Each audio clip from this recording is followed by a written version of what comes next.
आज एक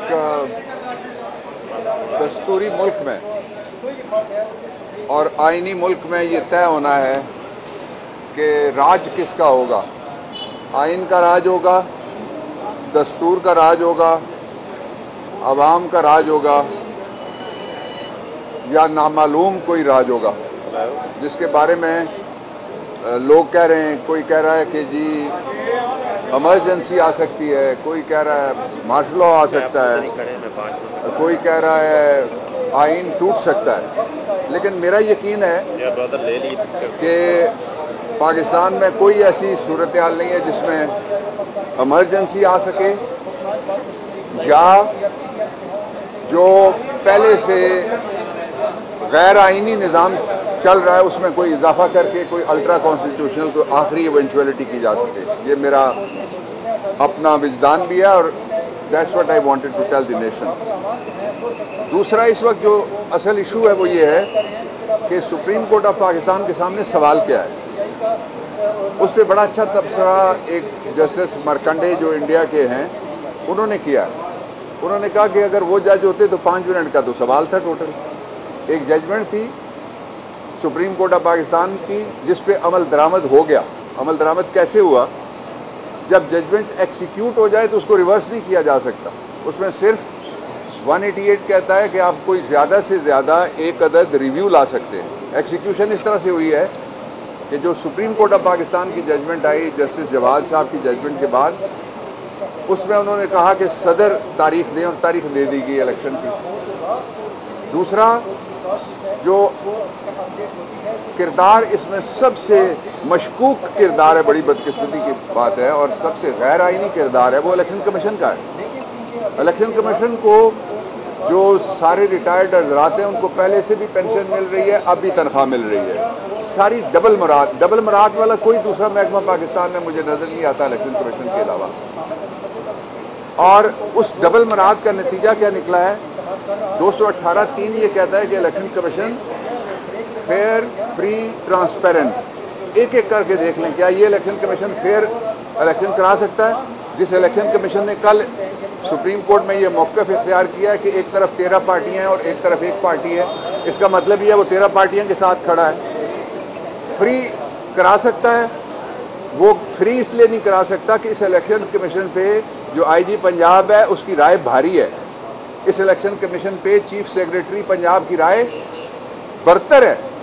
वो दोनों आगे कहते हैं 8 तारीख को कहते हैं कि 16 तारीख को एक वाकया हो जाना है, और वो जो ये इल्हामी उनके अल्फाज थे उनके ऊपर इलेक्शन कमीशन ने कहा जी कि हम इलेक्शन नहीं करेंगे।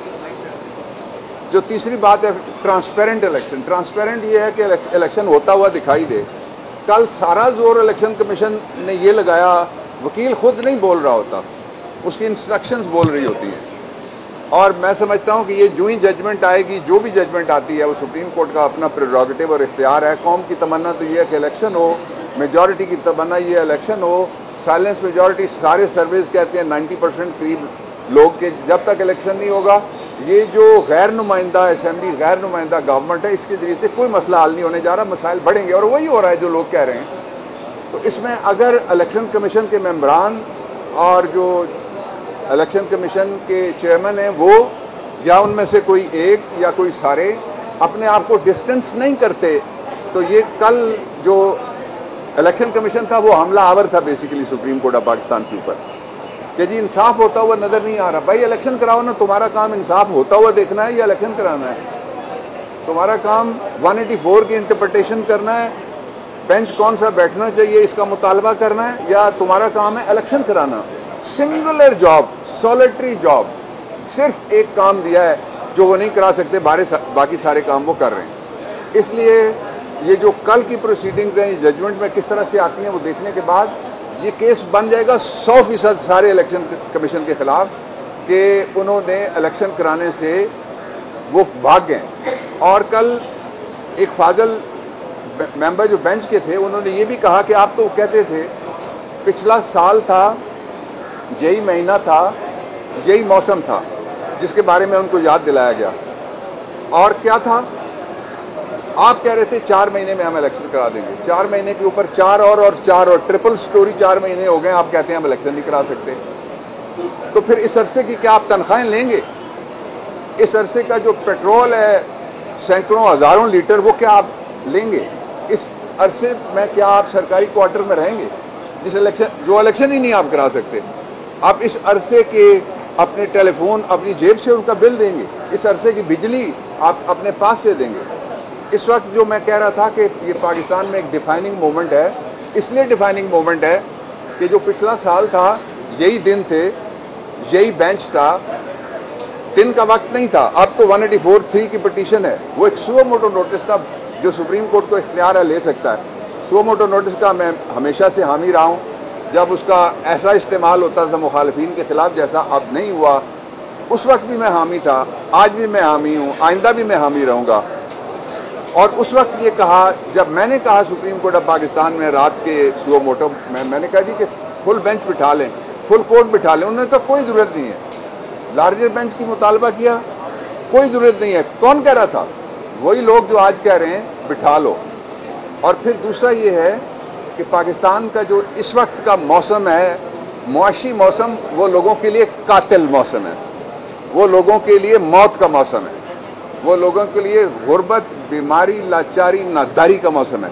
اور اس کے بڑا کیا ثبوت ہو سکتا ہے کہ پنجاب جو فوڈ فیکٹری، اور اس پورے ایشیا کے اندر کہا جاتا ہے کہ پنجاب جو ہے وہ فوڈ بینک ہے ایک طرح کا، اس پنجاب کے اندر آٹے کے شہداء پیدا ہو گئے ہیں، یعنی بچے آٹے پہ شہید ہو رہے ہیں، بیبیاں آٹے پہ شہید ہو رہی ہیں، بزرگ آٹے پہ شہید ہو رہے ہیں، لوگ مر رہے ہیں۔ اس لیے ضروری ہے ایک کام، اور وہ ضروری کام یہ ہے کہ فوری طور پہ الیکشنز کروا دیے جائیں، اور الیکشن کے علاوہ کوئی راستہ قوم کو قبول نہیں ہے۔ Thank you very much.